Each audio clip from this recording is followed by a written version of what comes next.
બે બિલાડી અને એક વાંદરો. કેમ છો બાળ મિત્રો? મજામાં છો ને?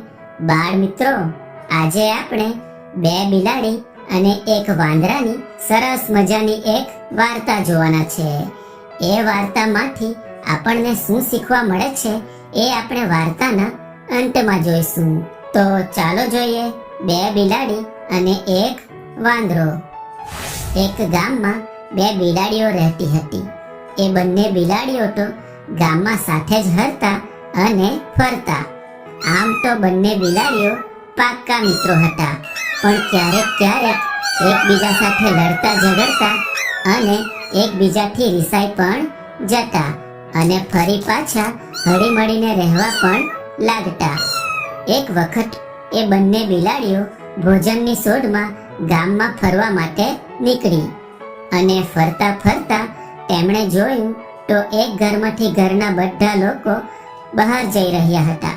તેથી ઘરને ખાલી પડેલું જોઈ તેઓ તો મોકો જોઈ એ બંને બિલાડીઓ એ ઘરના રસોડામાં પહોંચી ગઈ.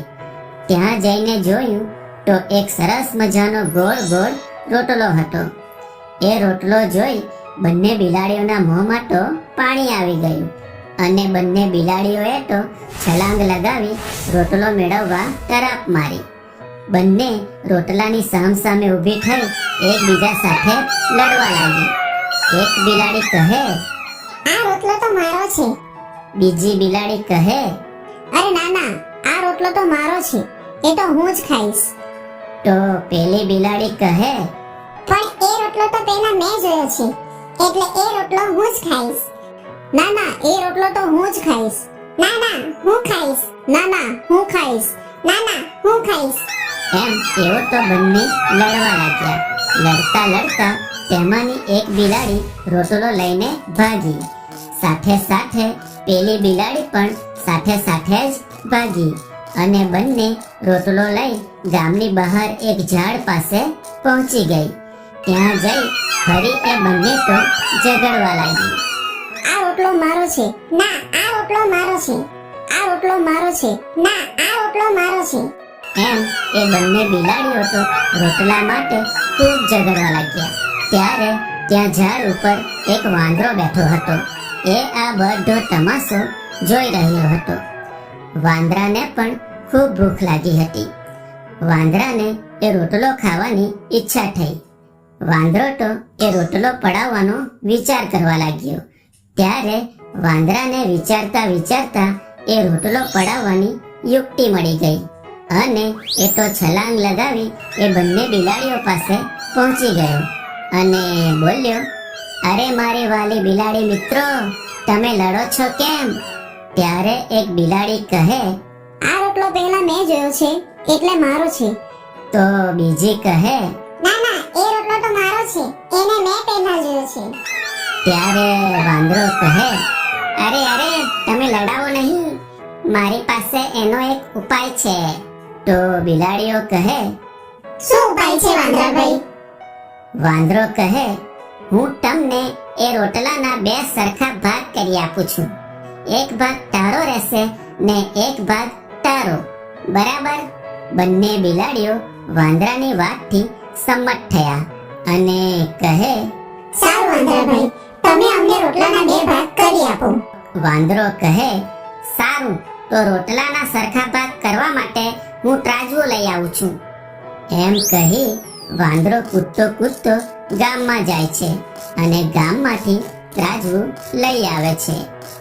અને પછી વાંદરાએ તો રોટલાના બે ભાગ કર્યા અને રોટલાનો એક ટુકડો મોટો રાખ્યો.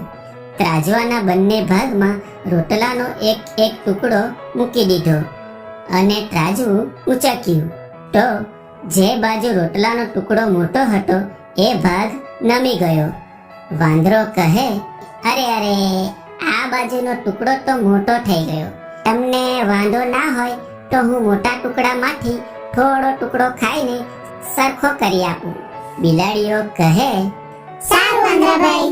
પછી તો વાંદરો રોટલાના મોટા ટુકડામાંથી મોટું બટકું ભરે છે અને ખાઈ જાય છે. તેથી બીજા રોટલાના ટુકડા કરતા એ નાનો થઈ જાય છે. અને ફરી એ ખાધેલો ટુકડો ત્રાજવામાં મૂકે છે અને ત્રાજવું ઉચકે છે. તો ત્રાજવું ખાધેલા રોટલાના ટુકડા બાજુથી ઉચકાઈ જાય છે અને બીજી બાજુ નમી જાય છે.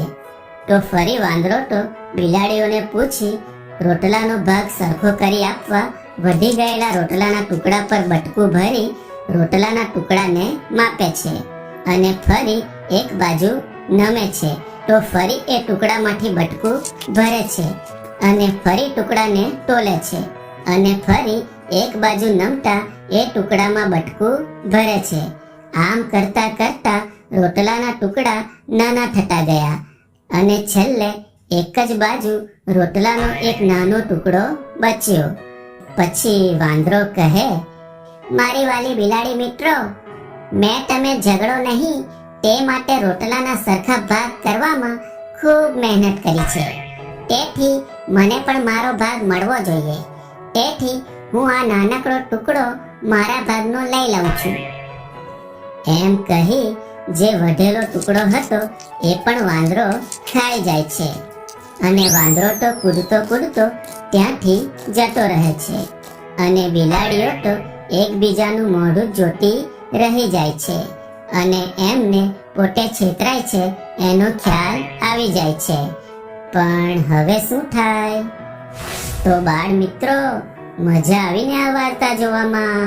બાળ મિત્રો, આ વાર્તામાં આપણે જોયું કે રોટલા માટે બે બિલાડીઓની લડાઈમાં વાંદરો ચાલાકીથી બિલાડીઓ પાસેથી રોટલો પડાવી લે છે અને આમ બેની લડાઈમાં ત્રીજો ફાવી જાય છે. તેથી બાળ મિત્રો, હંમેશા સંપીને રહેવું જોઈએ. બિલાડીઓની જેમ લડવું જોઈએ નહીં તો બેની લડાઈમાં ત્રીજો ફાવી જાય. બરાબર? તો આવજો બાળ મિત્રો, ફરી મળીશું એક નવી વાર્તા સાથે.